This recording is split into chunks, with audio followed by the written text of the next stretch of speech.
Medyo hot topic ngayon yung paggamit ng methanol ng ilang local brands sa paggawa ng sarili nilang produkto ng pabango.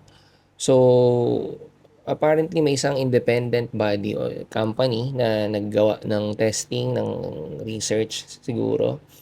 Tapos ang lumabas nga sa findings nila, may high content of methanol ba? Kung di ako nagkakamali.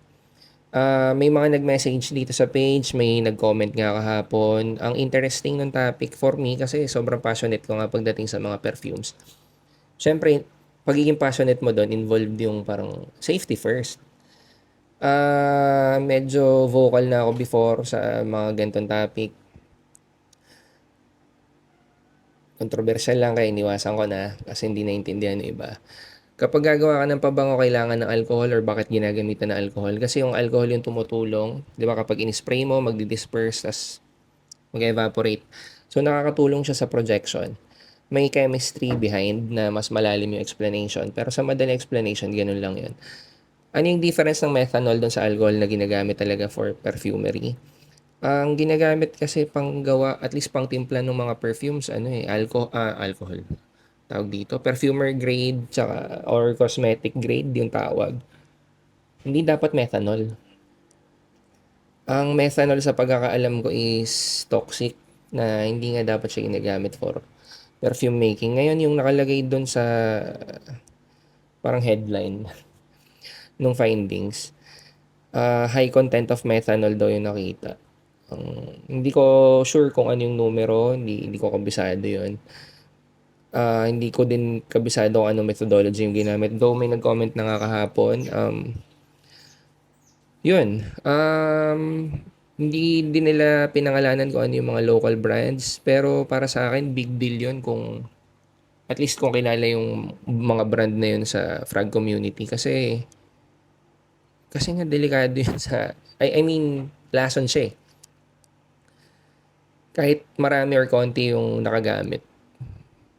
In the first place, dapat, di ba inaral muna yun bago gawin. Kasi ako kahit na nagtimpla rin naman ako ng perfume or on premix nga lang. Kahit pa paano, inaral ko rin. Tsaka tinesting ko rin sa sarili ko. Big deal yun. Nakakasira yun ng pangalan. Doon lang ako nawiwirdohan kasi I think yung mga local brands, iniisip nila syempre yung pangalan din nila. Kaya parang nawiwirdohan lang ako na bakit nakalusot yung ganun na may methanol. Hindi ko din alam kung paano. Lalo kung malaking brand hindi kasi ako sigurado kung baka maliit na brand o kung paano yung ginawang testing baka random testing, mga na sa tabi-tabi, ganyan yung mga maliliit na brands. Pero yun nga, lalo kung fraghead yung may-ari, parang paano makakalusot. Pero yun, big deal yan, lalo kapag pinangalanan, sigurado ko affected yung magiging sales ng brand. Yun lang, suggestion ko kung papangalanan man, siguro bigyan muna natin ng benefit of the doubt kasi yung nag-conduct nga ng testing dapat muna sure muna tayo na kung gaano siya ka-legit. Maganda yung ginawa niya.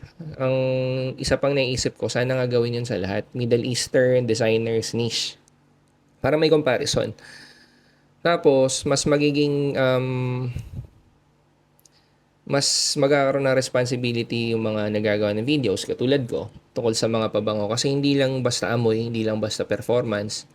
Dapat sure tayo dun sa quality, dun sa possible na magiging effect sa mga nakapanood, mahikayat natin gumamit. Kasi lalo na yun, may methanol, diba? Lason.